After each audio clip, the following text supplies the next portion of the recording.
Hey everyone, welcome to the Mint City Soccer Show podcast. My name is David Gussler and we're in a familiar place.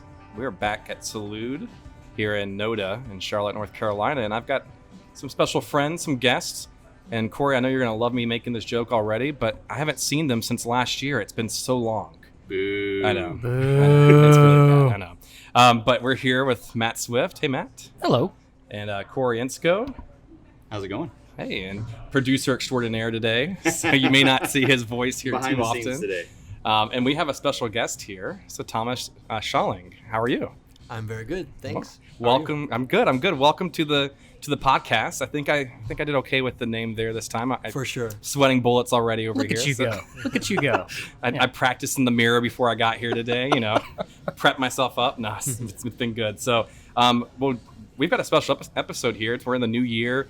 It's January 2nd, and so I'll ask everyone here real quick. Matt, how was your holidays? Oh, it was great. So I've got a 7-month-old, so it was his first Christmas. We have a puppy, his first Christmas, so it was nice. Nice. Well, nice. First Christmas for both. Awesome. Thomas, how was your holiday? It was good. Getting used to the new city, the new living place, but we enjoyed it. Really quiet, but really enjoyable. Awesome. And Corey, how about yourself? It was nice. I had a good week and a half off from work, which is always good. And hung out with my two little girls and had a good time. The 4-year-old's really getting into the Christmas thing, so that's always makes it fun. Yes. Did you get any sleep? Some. Some? Not enough. Not enough. Yeah, I didn't get any sleep either, so that's okay. And my wife is 27 and she woke me up early, so that's fine. So. But yeah, so we had a great Christmas, great holiday. It was our first one as a married couple, so got to see some friends and family, kind of low key with everything going on with COVID, and got to see the mother-in-law and sister-in-law, so it was good. Yeah. But yeah, so So Thomas, I just want to make sure I get your title correct here. So we're actually going to interview Thomas Schaling here from Charlotte Football Club. So Thomas, can you tell everyone what your role is and what do you do with the team?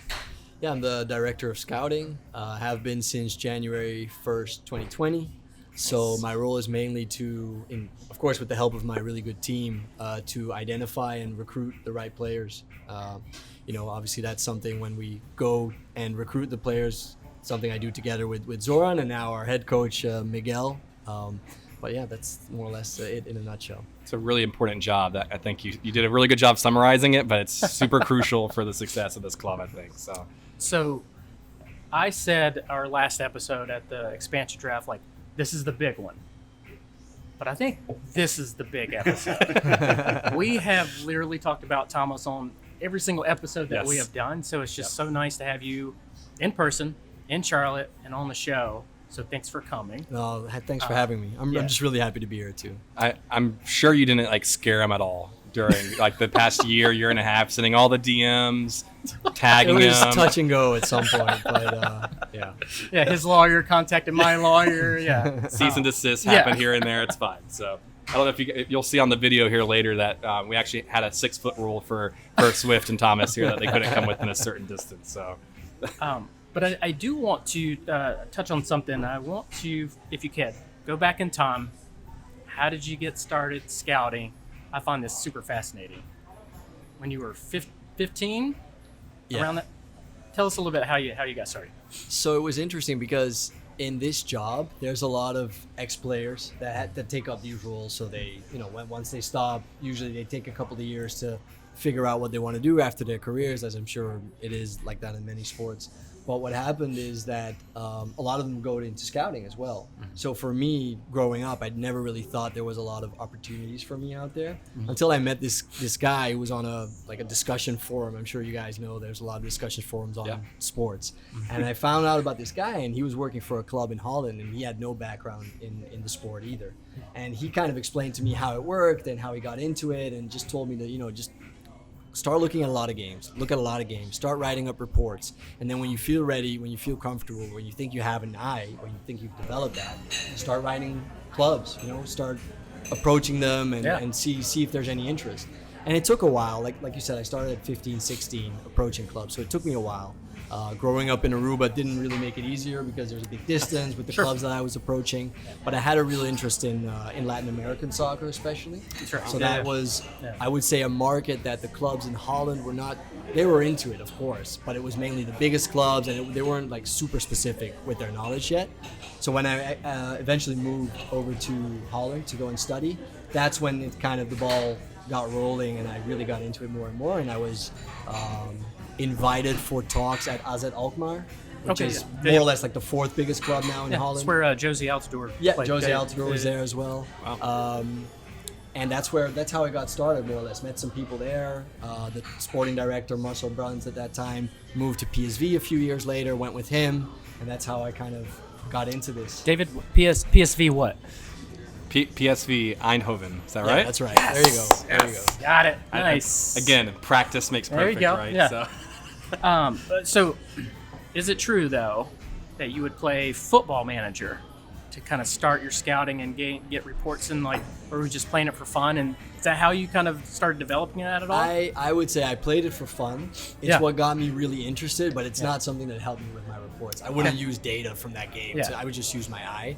And especially if you think about it, this was 17 years ago, more or less. Mm-hmm. So data didn't really play a big role in soccer yet. So that's become more and more important, and I use it within my team. A lot of the guys in my team are good with it, or are very interested in data as well. Yeah. But it's not something that played a big role back then. And so when you say data, you mean like analytical data and because you're seeing that a lot more in American football, a lot more in the NFL. A lot more coaches are using analytics and data to be able to make decisions. So you're saying that your team and yourself really use it a lot for Charles FC and to scout these players?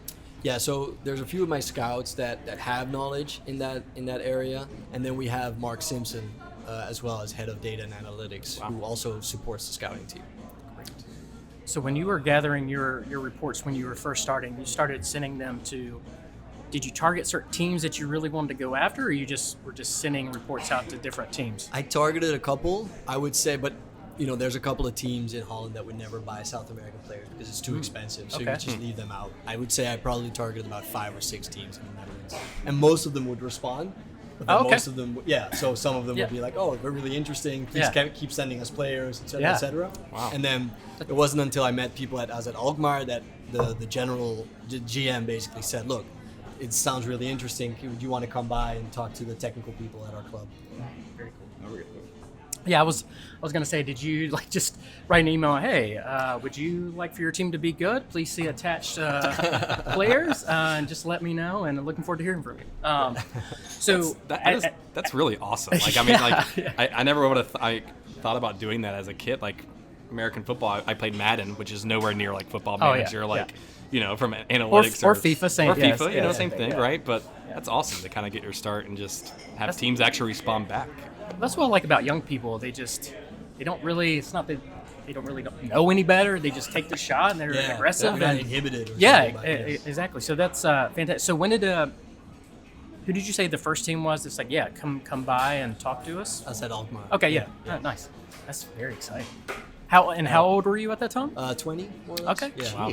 Yeah. I mean, when you do those things for the first time, it's very nerve-wracking. When you go to those interviews for the first time, it's you're meeting all these guys, and it's not that they've played, but you know that they've been doing this job for such a long time, and it's very nerve-wracking. Yeah. That all goes away once you work with them.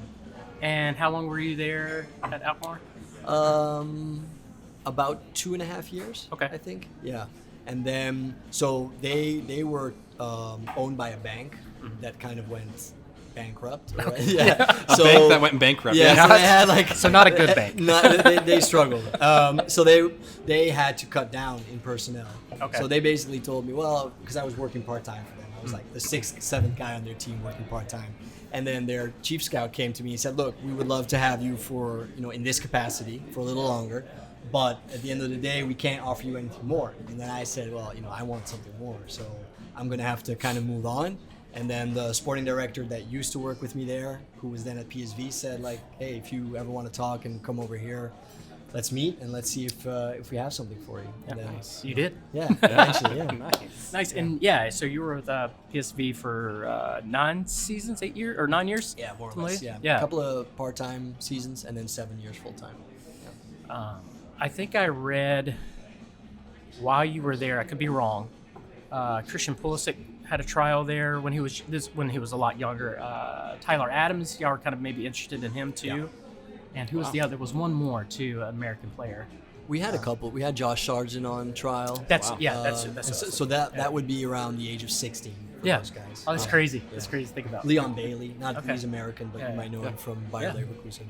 I didn't hear my name thrown out there. No. I wasn't on trial 15 years ago. We tried to call you, but I you picked know. up the phone. I guess you were out in a bar. Oh or man, something. your agent I dropped know. the ball, I David. was partaking in this beverage here that kept me from excelling. So So, you're at PSV for quite a while. I read a quote from you. You said, coming to Charlotte, we'll have to build it completely and create a whole squad from scratch. It'd be a great challenge and very exciting. Is that one of the reasons why you took this? Is like you get to start from absolute scratch? Like, is that one of the reasons why you came here? And what's that been like for you? Like starting that from the beginning? No, I mean, for sure, that's one of the main reasons. When I was approached initially by Zoran, so PSV is a really good team, right? I mean, Yeah. it's a good team in Europe. You play for championships every year. So initially, when I got the call, I was a little bit, a little bit reluctant, saying, okay, am I going to go there for an interview all the way to the U.S. for something I don't know I'm going to take yet? And I was a little bit, thinking, okay, I'm in a good club. I'm in my comfort zone. I know people. I work with lovely people there. Yeah. Really good teammates. So I was a little reluctant. But then eventually, speaking with my wife, people around me, they said, just go. Yeah. And when I went here, and I had good talks with Zoran, had good talks with Tom Glake as well at the time, and it just really spoke to me, the whole idea of it.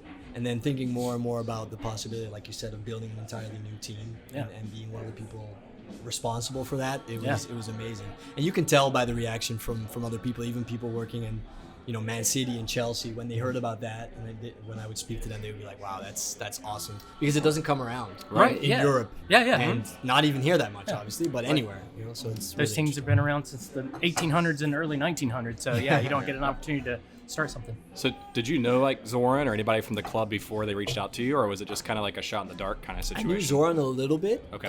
from his time as an agent, but not really well. I knew actually his partner, his business partner at the time, a little bit better. And he was the one that actually said to Zoran, like, hey, if you're going to look for a new director of scouting, you should actually talk to Thomas. So Zoran and I had spoken, but it wasn't until he really approached me that we got to know each other better and better. Awesome. Very, very cool. So, you said you joined us in January of 2020. Yep, that's right. So let's talk about 2020 a little bit. Yeah. So The amazing year that it was. now we had to push the start date back a year. Was that a blessing in disguise, or actually has it been more challenging having to deal with like player contracts and everything like that once you got started?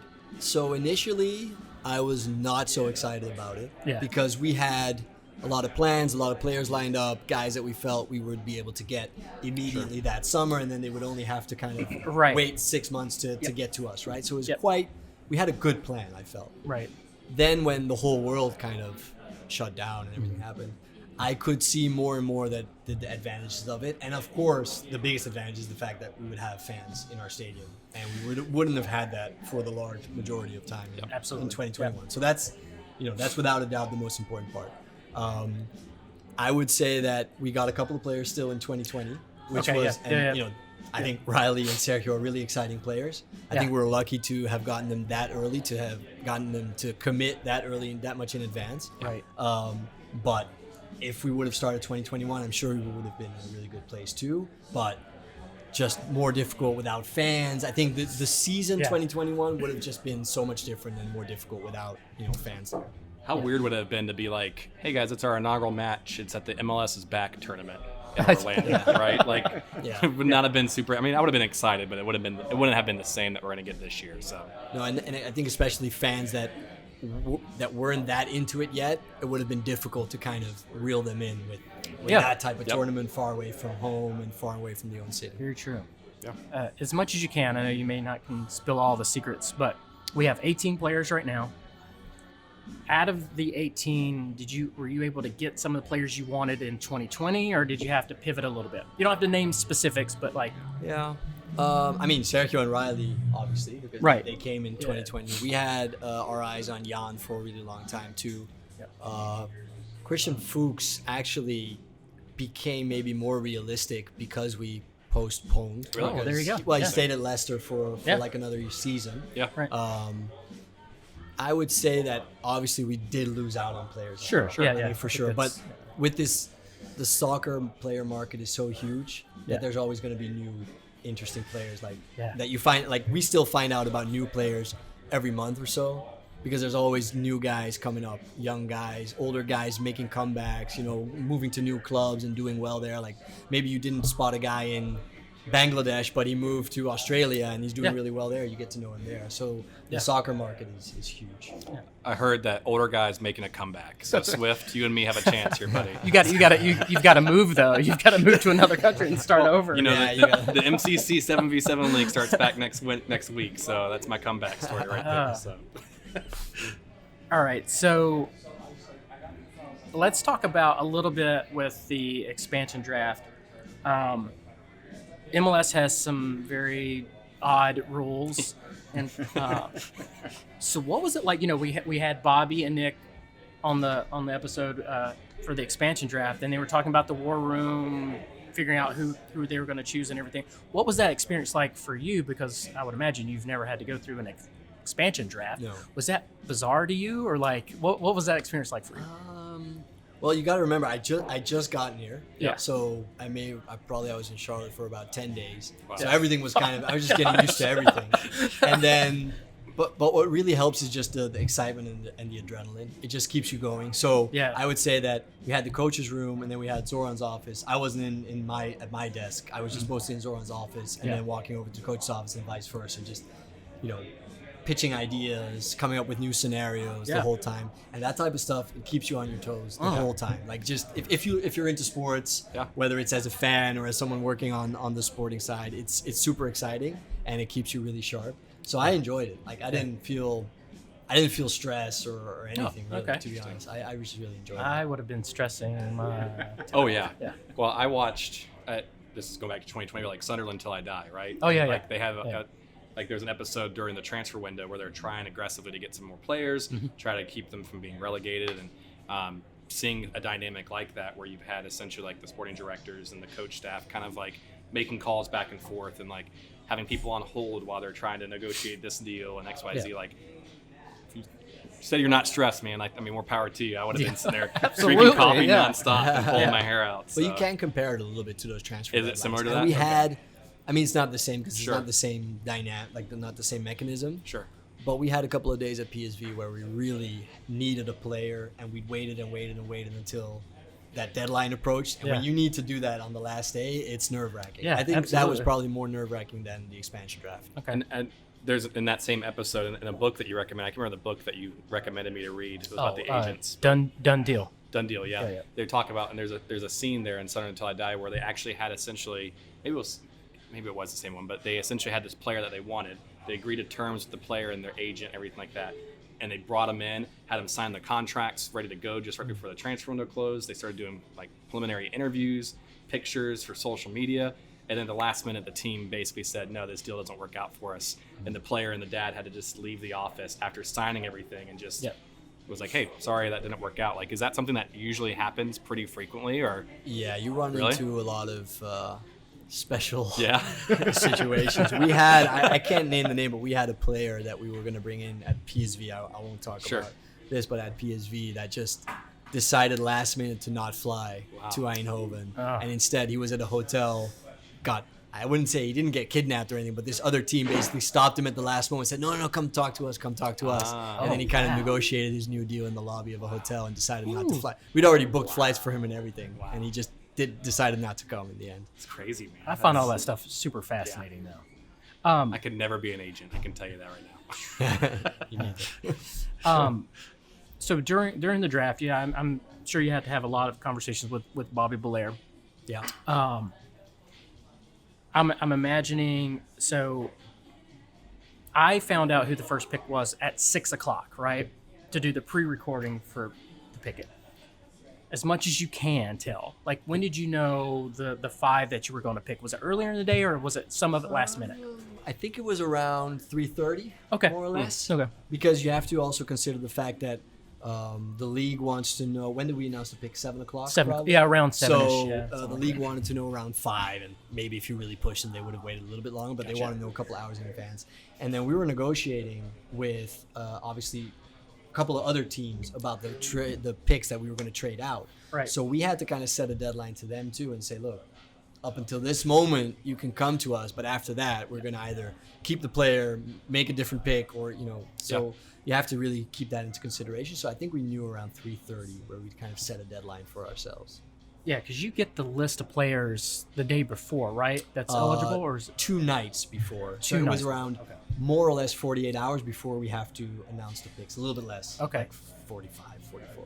So you get the list, you run to the war room, you got your board. That's how I see it. You got your board there, and you guys. I mean, is it like that? You guys just start going through who you want, or did you, even before the list come out, you kind of have an idea already? We have an idea. Okay. So we made, I think Bobby may have already told you that we did a mock draft. Right, last yeah, year, yeah. just to kind of get into Yeah. it, see what Austin Yeah. did. And we actually had a couple of their picks as well. That you got to remember, it's a different field Sure. of players. So Sure. we had Kamal Miller, for instance. We would have picked him back Yeah. then, right? Yeah, yeah. So, and then this year, we'd taken, I think, probably the last 6 months or so to decide, okay, and Bobby made a start with this, and it was really good, to decide, okay, which 12 players would we protect if we were those teams. Ah, So interesting, yeah.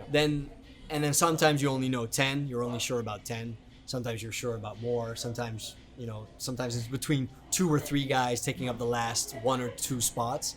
So that's a super interesting thing to do. And then you keep building on that. Sometimes things just change. There were players that 6 months ago we would have said, for sure they're not going to be protected. Why would they? And then all of a sudden, 5 months later, they're just starting left back or striker. So then obviously they are going to protect them. Yeah. So you can't just say, well, we did this 6 months ago, and we'll go by that. You have to Right. keep adapting. You have to stay flexible. So one of the things that I saw, I don't want to say comments online about, but we've got a lot of international players, and we essentially use some of those draft picks to pick international players, right? And I think you're going to allude to this later on, Swift, but was that like intentional, or like when you were making those picks, did you have to do some pre-work ahead of time to make sure that those teams weren't protecting those players because you knew you needed to get an international spot for some of the picks that you made? I think for us, it's a constant discussion between everyone on the technical side, between the domestic and the international players. We're not out to necessarily get as many international players as we can, but it's just about value. Yep. So we may have liked some of the players that were available to us, and we may have actually spoken to a couple of them.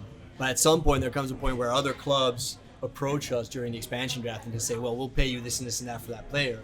And there's a turning point for us where we're like, well, for that money, we'd sell this one or this one or this one. It just depends on which player they'd want. But for, like I said, for us, it's a constant discussion comparing the domestic guys with international guys. For us, it's not of course, it's a strategy to try and get more foreign talent, but it's not that we're blind to the domestic talent out there. We really appreciate that too. And I think you'll see that once the roster is done. You'll see that we'll have a good amount of MLS guys and also interesting college guys. Cool. So with the MLS rules, have you learned a lot of the kind of the nuances of the league, and or do you don't really concern yourself with that? You let Bobby and other people do that. You're really focused on the talent, and then you bring the talent to Bobby and be like, can we actually do this? And he's like, yes, no, or how does that work? And how much are you having to learn all the rules?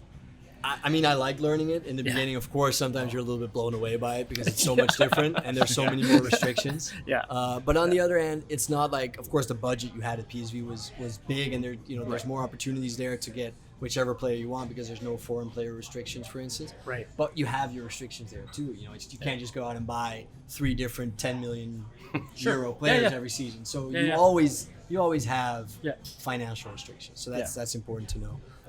And then the other part of it is, of course, you have to, and you trust Bobby to do his work really well, and he does that really well. But on the other hand, I also want to know, because sometimes I don't want to have to go to Bobby every single time before we've even made a decision on something. So sometimes it's good for us to discuss things, knowing maybe 80%, 90% of the rules, and then for that final phase, go to Bobby and say, hey, how between these two guys, what would fit best within our salary cap? What Yeah. are the advantages of taking this guy over this guy, et cetera, et cetera.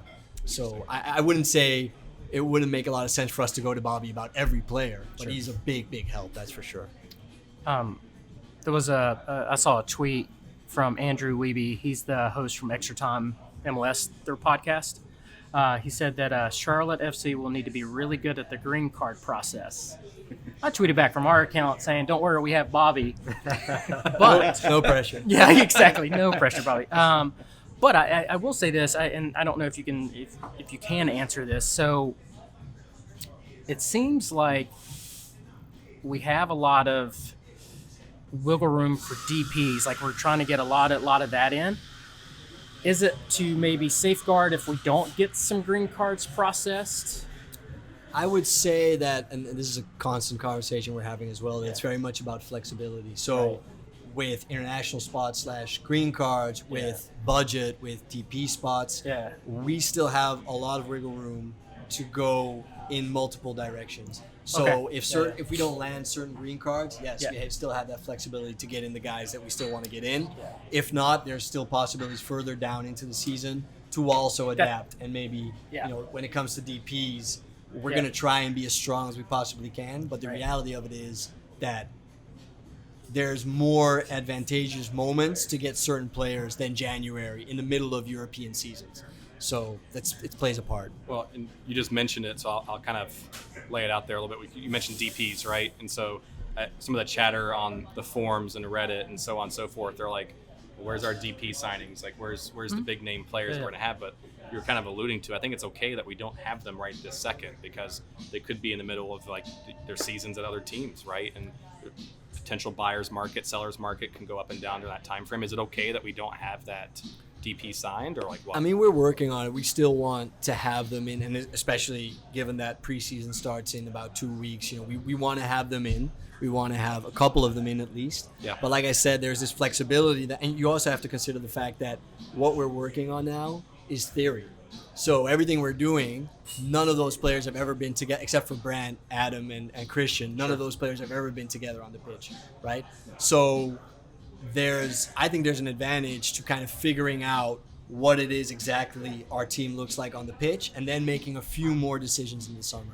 So, and this is about a couple of players. This is not about the core. The core will be here. Most of the DPs, under 22 players, TAM players, they're all going to be here. But you want to remain a little bit flexible. Well, and I think that helps set us up for success long term because we're not pulling the trigger on big name DPs that may not, in theory, work out because they never played the pitch with that core.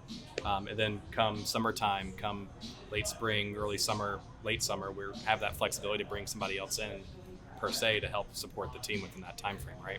Yeah, I mean, I like that you use the word long term because at the end of the day, we want to build something sustainable. Yep. I think for every expansion team coming out the door, it's tough. Like even I think if I remember correctly, even Atlanta lost most of their games in the first 7-8 outings, if I'm not mistaken. So it's just difficult because you're the only team that's bringing together a group of players that has no cohesion at all yet, and of course we're going to create that in preseason, but it's not so easy. Even if you have the most unbelievable players, it'll be very difficult. You got to learn the system, the coach, all that stuff. That's very, very tough. Let's talk about discuss the expansion draft. Let's talk about some of the players we signed after the expansion draft. Right. 4 players, right? Goalkeeper, 2 midfielders, and a defender. So let's start with like Alan Franco. Was that someone that you guys had targeted for a while, or that just kind of pop up all of a sudden? Or we were working on him for a while. I think he really solidifies our midfield. He can play the 6 and the 8, just like a couple of guys that we have already. But I think it was really important to. You have to consider also the fact that once Miguel came in, I wouldn't say he helps us with the direction because it's at the end of the day, it's up to the coach to say, well, these are my positional needs. Yeah. And then, of course, these are the profiles that fit with those positions. Right. And then it's up to us to say, well, Miguel, these are the guys that we have. And if maybe those first 5 aren't all as exactly what you hope for or maybe not available, there's more. But you always have to narrow it down to 5 or 6 guys per position, per profile. So, finding out that Alan Franco, that type of player was still needed, that was really important. And I think we'd figured that out about 3 months ago, 4 months ago, more or Okay. less, when we Okay. started thinking about him. Yeah. Yeah. Yeah, that's interesting. I didn't really think about that. Like, you were here before the coach was here. Yeah. You guys have kind of a direction that you're going in and scouting players, and then the coach comes in like, I like this guy. Like, it might be a little different. So there's kind of that fun dynamic too. Let's move to Jordi Reyna. Did I say that right, Jordi? Thanks. From I like DC how you looked at me for a second there. You're like, wait a second. Never mind. from DC United. He's from Peru, right? Yeah. Again, somebody that you guys identified or just kind of come up. Yeah, I mean, he was, in a way, we knew that he was going to likely be protected, but in a way, for us, the expansion draft and free agency was one thing for us. So figuring out who we were going to get during the expansion draft and who we weren't going to get, and then who we were going to trade away, had implications of who we were going to pick up in free agency. So for us to get certain money to be able to buy international spots, for instance, made it a normal or a good scenario for us to go and get Jordi Reyna, who is also an international player. Yeah. So Yeah. I don't know if I explained myself correctly, Yeah. but it just we knew that getting the funds in that we got for Tajuri Shradi and Blackman would allow us to do more, and then we picked up Jordi Reyna at free agency. What do you like about him as a player? I mean, he's super technical. He's a good dribbler. He's pretty good in tight spaces, but he can also play in bigger spaces as well. I like his versatility up front. He's gotten some decent numbers as well in terms of goals and assists. So I think in that sense, he's a proven MLS player. He's a proven MLS attacker. And for us to be able to pick him up as a free agent was a good all-round deal. Yeah. Let's move to the next one. I'm going to butcher this name because I cannot ever get it right. Christian Kalina, right? The You goalkeeper. say Christian. There we go. Yeah, I would just say Christian. Can We never get overthought his name that right. way too much. So he's our second signed goalkeeper. What do you like about him? I mean, we had a great process with the goalkeeper. I would say that we had a number of goalkeepers lined up before Miguel got here. Yeah. That you would think, okay, maybe 95% of coaches would have been okay with any of those top 3 guys that we would have signed, right? Yeah. But then when Miguel came in, we knew, of course, going through all the conversations with him in advance, that the goalkeeper was super important to him. Like, he has to be really good with his feet, really good to be, being able to build out from the back. So we had to look more specifically at that. We had to kind of pivot a little bit and put some more stress that a little bit more, that side of it. So we made a new search, I would say. And that still involves some of the candidates we were looking at earlier, but it definitely got us some new names. And I think Christian was part of this new batch of names that we came up with in September, October. Okay. And of course, we got Andy Q on as well. As the goalkeeper coach, so he helped us with some scouting in that area as well, which we greatly appreciated. But I think Kalina is just one of the guys that we were most excited about as a group, both Soren and I, scouting team, Miguel and Andy. So with this specific position, I think all of us just needed to find the guy that we were all very eager to work with and eager to sign, and I think Kalina is that one. Very cool. All right, so let's move to the last one. Harrison Awful from Columbus Crew. Defender, definitely a veteran. Yeah. What do you like about Harrison? Well, I think he helps us in a lot of ways. Right back it wasn't a super easy position, I think, in terms of quality to fill in MLS. There were guys out there that we also liked that maybe you consider trading for, but at the end of the day, the prices in MLS have just gone up. If you only compare Kamal Miller, who was signed last year for, I think, $220,000 in GAM in allocation money, and you compare it to Alistair Johnston, who went for $1 million. That's a year later. Yeah. It's 2 different positions, but it's 2 defenders. Yeah. That's a big difference in 1 year time. So I think the prices in the domestic market have gone up. Clubs are valuing what they have a lot more, especially during pandemic with some issues sometimes bringing in international players, especially last year. I think clubs are valuing what they have more.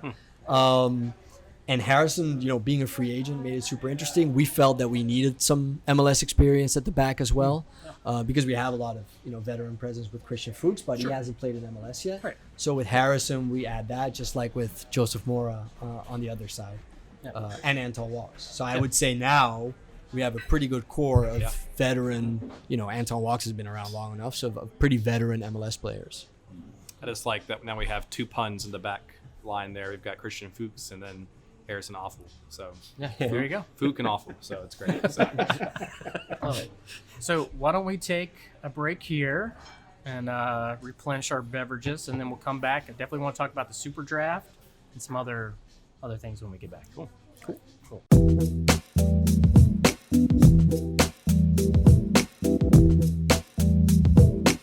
hey guys, Hey, David.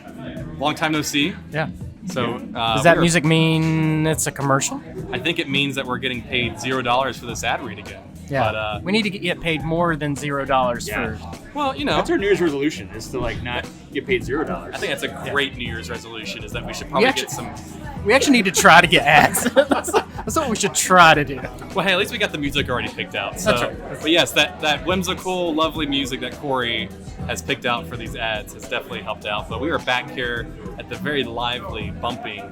It is packed in here tonight. Yeah. They heard we were coming, so of course they had to did. pack it out. It is Sunday in the afternoon, and they're like, the Immensity podcast is going to be at Salute. There's no Panthers until later, so what else are they going to do? They're going to come listen to us talk about stuff. I mean, I would be tempted to listen to us more than watch the Panthers right now, anyways, too. So, That's very true.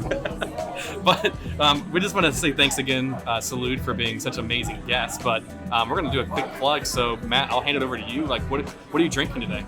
I had the Dale Patio. It's got like lemon lime. Con limon.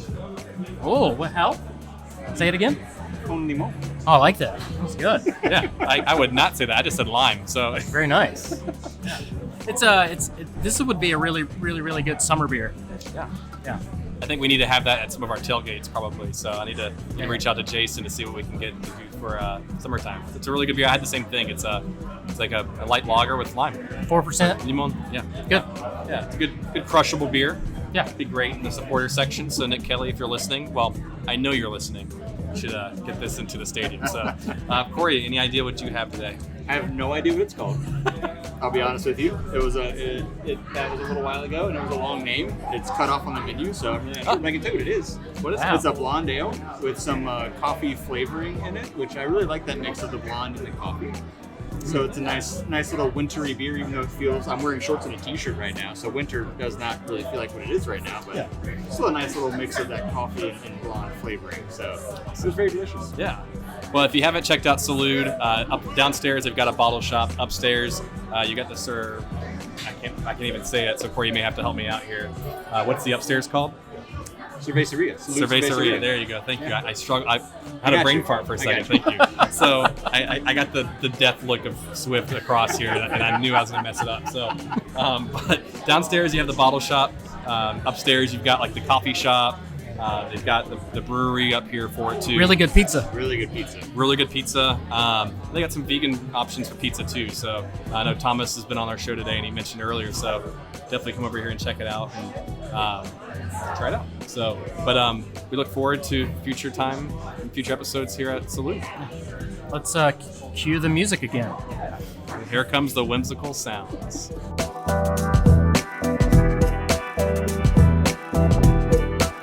Well, welcome back, everybody. We don't have the fun, whimsical music anymore, so ad time is done. So thanks again, Salute. But Matt, I'm going to hand it back to you to kind of kick us back off with Thomas around the Super Draft. Yeah, so let's talk about the Super Draft. Again, is this a new experience for you? Yes. Yeah. For sure. Fun experience, odd experience? Like, what's it been like? I mean, it was a great experience. About a week after I got here, we had the combine. Mm-hmm. So that was a couple of days leading up to the expansion draft. We had the combine as well that same weekend.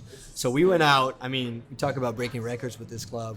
We went out there with about 13 people representing Charlotte FC because our entire coaching staff went, and scouting, and Nick was there, Mark Nichols was there, and Bobby Belair was there.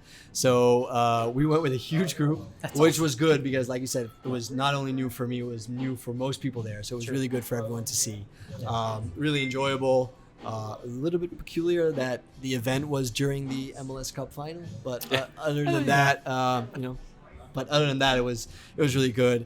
And I think what's really important is that you don't only put emphasis on the combine. Like we've been doing a lot of work before that, watching a lot of games, both live and on video before that. So players can come into the combine, they can, picked up a little knock. They can they're not as comfortable with all these new players around them or the new surroundings. Some of the players came in a little bit later with flights, etc. So you have to consider a lot of things when watching all of these players in a whole new environment. So I think that's an important part to consider as well. Did Bobby and Nick make you only look at players from Clemson and Marshall?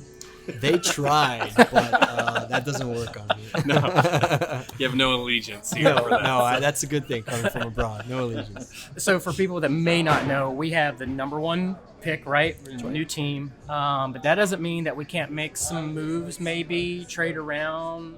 Is that a possibility, or can't really say right now? Or again, I think flexibility is key, and everything has its price. At the moment, it's not really something on our minds, but you never know what can happen. At the moment, we're just focusing on getting our pick and getting our pick right. Is there a certain position that you have in mind, or? It will depend a little bit on positional needs, but on the other hand, I think most of the college picks are picks for the long term. Right. So you're not usually looking at a player, even Miles Robinson took him maybe 2 years even to get into the team. I'm not sure, maybe 1 year. Yeah. So even those type of picks, it takes a while before they come in into the first team, and he's a U.S. men's national team player now, so you can only imagine the quality that he has, right?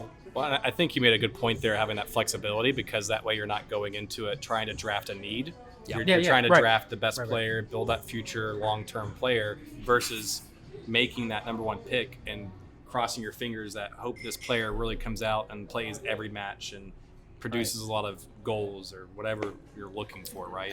I think everything that this player contributes year 1 in terms of considerable minutes is a big bonus. Yeah. I'm not saying it can't happen, but we shouldn't count on it. I think we should get our positional and qualitative needs from other areas, international, domestic draft, expansion draft, and then get this player in for the future.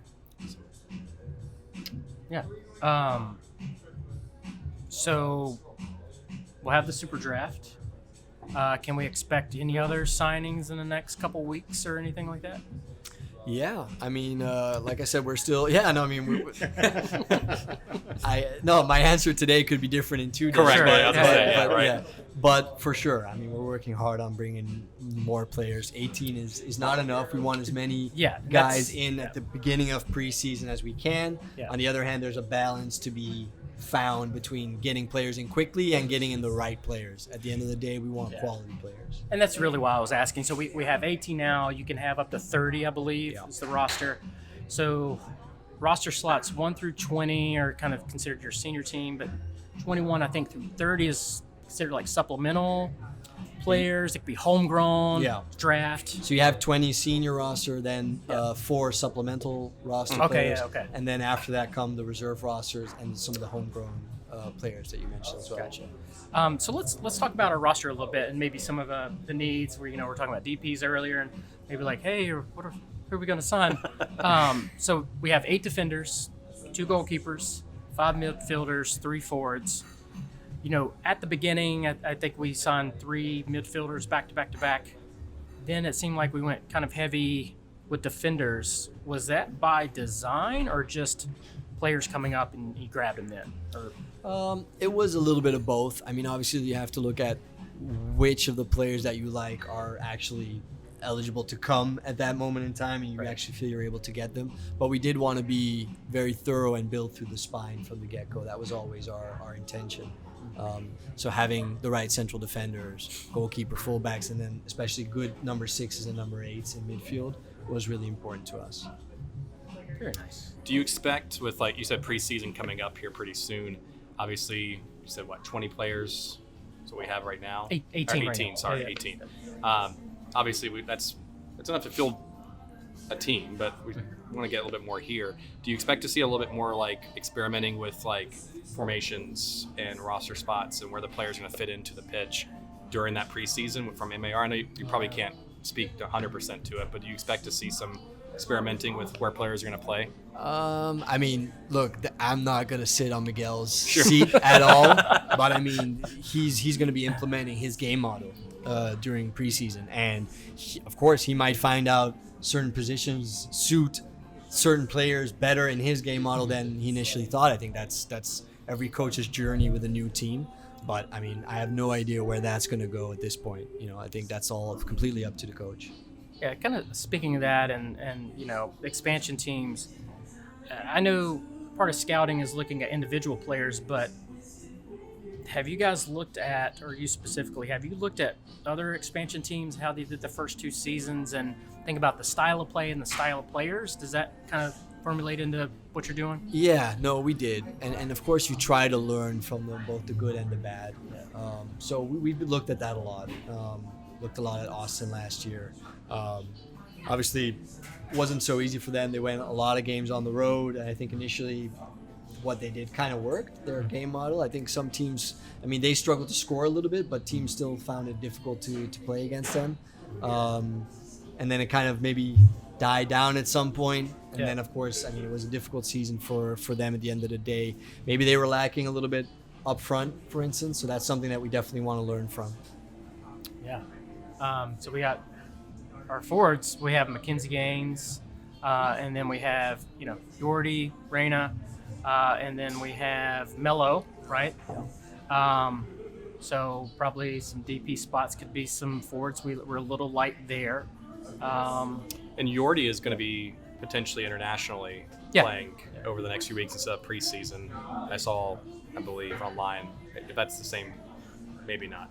But I'll have to double check and see. There's a couple of friendlies coming up, what, and then the official international games. So it depends if he gets selected for the official international games. Okay. Yeah. Cool. Okay. So David, do you have any other questions about the super draft or anything like that? I don't. I have some questions for you, Thomas, around Charlotte. Yeah. So would love to know, what's been your most favorite thing here since you've been coming to the States? So besides meeting us, of course. Okay, Yeah, right. of course. Yeah, for sure. No, for us, I think a big part of why we feel comfortable living in a certain place is that you can go to nice restaurants and have good food. And when I say nice, I don't mean anything fancy, but my wife and I are both vegan, and we have a 2-year-old. So this makes it kind of specific where you go out to eat. You mostly go out for lunch, as you can imagine, not too many late night dinners. Sure. But we found a couple of really good spots already. Nice. I'm not going to mention them, but a couple of really nice spots that we feel really comfortable, great food. We went to Camp North End the other day. We like that there. There's a lot of entertainment for the little one, lots of stuff to climb on. So, and we like hanging out in our neighborhood as well. We're close to South End now and looking to move somewhere in the upcoming weeks. So that's mainly what we've been doing. What's been your biggest change, though? So, I know that's been some of the fun things here, right? But what's been the toughest change coming here to the States? The lack of proximity of things. Yep. Having to drive everywhere. Yeah, it makes sense. It's a big country, but Yeah. living in the city center of Amsterdam, you have everything around. Everything. There's 5 supermarkets in a 5-minute walk. There's your bakeries around the corner, 2-3 coffee shops, and here, that's fine. Again, this is a different country. Sure. But you just have to go out, do a little bit more to get somewhere, right? And not having a car yet so far. Yeah. Public transportation is decent to get to some places and not so decent to get to other places. And then throw a 2-year-old into the mix. And Yeah, exactly. And chairs that you have to carry. And, Have you guys been to Amsterdam, Corey? David? No. Yeah. So Yeah. Oh. did you about get hit by a bike 5 times? Because I about got hit by a bike 5 times. No, 'Cause I they was have on the to- bike about getting hit by other things or hitting other things. Yeah, So. we get there the first night, and I'm walking in the bike lane, which is a big no. People are yelling at me. Yeah, so I quickly learned, but it's not like here in. Everybody has scooters around. They just drive scooters around. But what I like about Amsterdam, you get on a bike and you can just go pretty much anywhere. It's just No, it's very beautiful. we're with our bikes like Americans are with their cars. Yeah. You own the road on your Yeah, bike. oh, in the yeah, Netherlands. no, trust we don't- me, yeah, We I don't get jump it. around Yeah. with that. No. Do you at least have a bike here, though? Because you could probably get around pretty well. Yeah, we ordered one, so we're waiting on Okay. it. So Okay. we ordered the big one so that our little one can sit in the front. Oh, There you nice. go. Yeah. But I've found people to be incredibly nice, here, Awesome. incredibly friendly and welcoming. Traffic sometimes it's a little bit different. Sometimes I realize that when people get in their cars, they turn into a different beast. Oh, yeah. Sometimes Oh, there's not a lot of patience. Yeah. lot of I'm a little honking guilty going of that. on. Sorry, Thomas. No worries. So growing up, who's your Was it Ajax that was your favorite team, or who was your favorite I team? am not at liberty. Can I turn this off? No, actually, I was a fan of Ajax when I was younger. Okay. And then, of course, like I said, I mean that dies down as soon Sure. as you start working for a club. Yeah, PSV is an amazing club, like really, really, really good club with good people. And of course, you want everywhere where you work, you want that place to be successful. Of So course. it's more of a youth thing, and I'm sitting across from a bunch of fans. So, but you let that go completely at some point. When Yeah, you work in the industry for so long, it doesn't really play a role in your life anymore in that sense. Yeah. I mean, we have we have our secondary teams. Like, Yeah. I like Arsenal, but Charlotte FC is going to be the main club. But yeah, I kind of assumed it was Ajax, being from there. But Do you ever Yeah. miss that though, like being able to watch as a fan? Because Oh, you're yeah. just watching so analytically all the time, and it's your job. So Yeah. like, do you miss sometimes just being able to like? That's a Go good watch it point. as a It's it's a fair question. I do miss it sometimes. Just sometimes when maybe you're sitting with your friends or family and just watching a game, Right. and then it's difficult to let go of. Well, I know this player, and I want to keep my eye on this player, instead of just enjoying the game and enjoying the scoreline Yeah. and however whichever way it goes. So it's a good point. Yeah. let me ask you a scouting question. So you're watching a game, you're going to watch a player. How much is it like looking at the actual hard stats and just getting a feel for a player, like how they play and how they move? Is it 50-50, or are you more of like analytics, hard numbers? No, Percentages? I'm more. I think the human eye is more important. Okay. And I think the Okay. data supports your process. Yeah. Yeah. For me, I would not pull up data until either at the front end, so to kind of filter down a big group of players, maybe a couple of leagues that you don't know as well, or filter down a couple of candidates for certain specific positions, or on the back end when you have your favorite 5 candidates and say you want to compare those guys with each other and just go piece by piece through all the pros and cons of each player.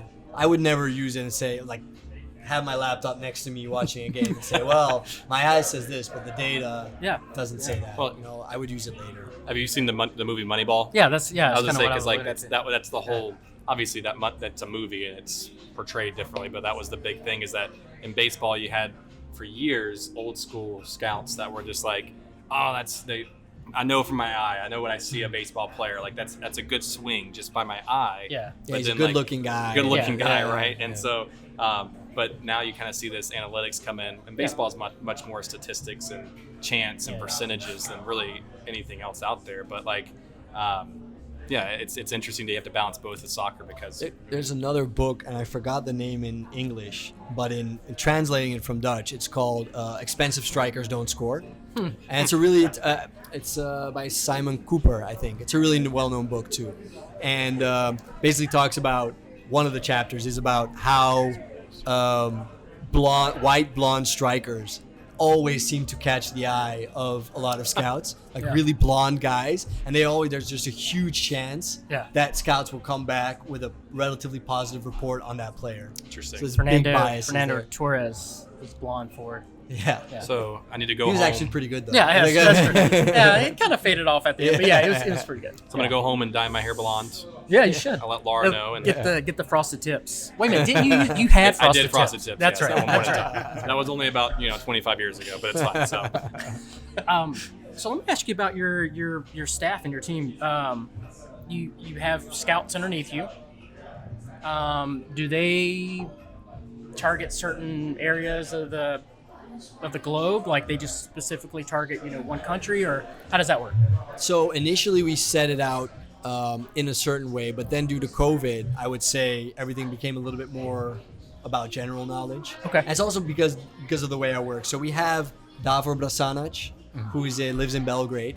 He is primarily responsible for Eastern Europe. Okay. But he knows all of our biggest targets. So he'll know all the guys that we really love in South America or in Western Europe or in Asia, everywhere. Because I think it's just really important that we can all talk about those guys as a group. Yep. Then we have Vincent van Raam, who's in the Netherlands. He'll stay there for the time being. We have some plans with him, but it all depends a little bit on how COVID progresses and whether it's going to be easy to move around. Lisandro Isai is our head of technical scouting. He's moving, hopefully in January, to Charlotte as well. Nice. So he and I will be the only scouts here. Right. And then we have Ryan Johnson, who's on the West Coast. He's in Portland, Oregon. So that's my team, and he'll stay Yeah. there. I think Yeah. it was a really good idea to split up the country at Sure. least into Yeah. 2 sides. It's big enough Yeah. in that sense. Yeah. Um, and for instance, Vincent is really into South American football as well. So I Okay. think there's some of his expertise lies there too. Do you guys meet daily, weekly? How does it? Weekly. We have. I mean, if you think about the amount of games that we're watching, there's no way you can go over all those players in a couple of hours. So we meet Yeah. for about 5-6 hours a week, Okay. split into a couple of days, Yeah. and then go over all the players that we like. Then I make the schedule for next week, whether it's live or on video, and then we keep going through that process. So let's say we discuss about 60 games every week with multiple players. I won't ask the scouts to discuss every single player. If they're not good, they're not going to be worth discussing. But you can imagine that out of every meeting, there's going to be tons of new names rolling out every week, and then we'll keep going with that as the process goes. So there'll be weeks where maybe there's not as many new names, and there'll be weeks where you're like, okay, this is a really good, thorough list to keep building on. Yeah. So after the super draft is done, do you get a little bit of a break, or My eyes lit up. Yeah. No. Actually, I'm full of energy. I think it's not so much the super draft. It's more once we really feel comfortable with the amount of guys we have in preseason. So as I said, we'll have some flexibility going into the summer, but of course the majority of players need to be here in time for a big part of the preseason and in time for the start at the end of February. So as soon as we have that, or as soon as maybe our season starts after games 1 and 2, I might take a little break. But before that, we'll be working hard at this. That's when Thomas can come hang out with us in the supporters section That's right. after game 2 or 3 and Yeah. come hang out. So oh yeah, are you gonna go to like the DC United game, the first game, or I think I haven't really thought about it that much. Okay. Yeah. I mean, I think I might, but we're going, so Yeah.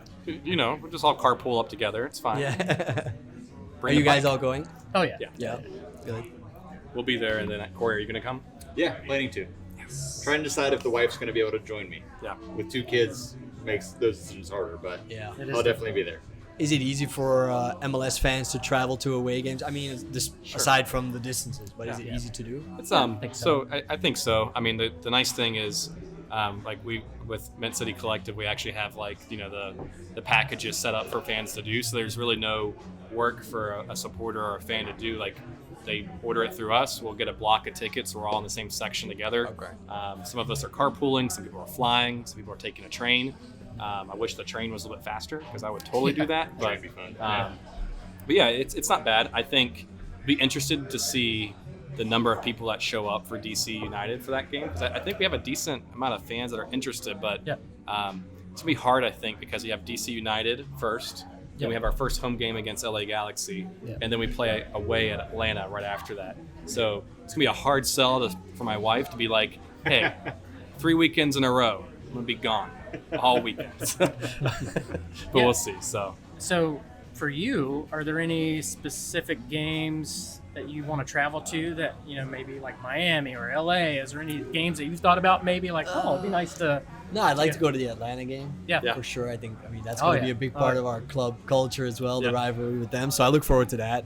Other than that, it depends. Maybe go to New York or, I like to go to the away games against the really good teams. Yeah. I think I'd like to see us against those teams for sure. not Cincinnati is what he's saying. Yeah. There's definitely a couple of away games that I've kind of pegged that I'd like to go to, some cities I haven't actually been to yet. So, Yeah. yeah. Miami will be on my list. Miami. I would like to go to see. I've been to Miami before, but I'd like to see that stadium. I think it'd be a fun trip. Yeah.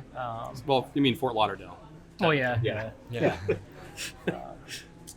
What is another one? The LA one would be pretty nice. That's a long trip, but yeah, that'd be pretty fun. Seattle will be fun. Yeah. That's on my bucket list to do that. So Yeah, same. What about you, Corey? Is there any specific games away games that you're? No, I mean, y'all mentioned the ones I was thinking of. I mean, Atlanta obviously would be a lot of fun. And then I think about cities or stadium cultures that I'd want to see. And so Right. that puts like Portland, Seattle on that list Yep. just to go experience Yep.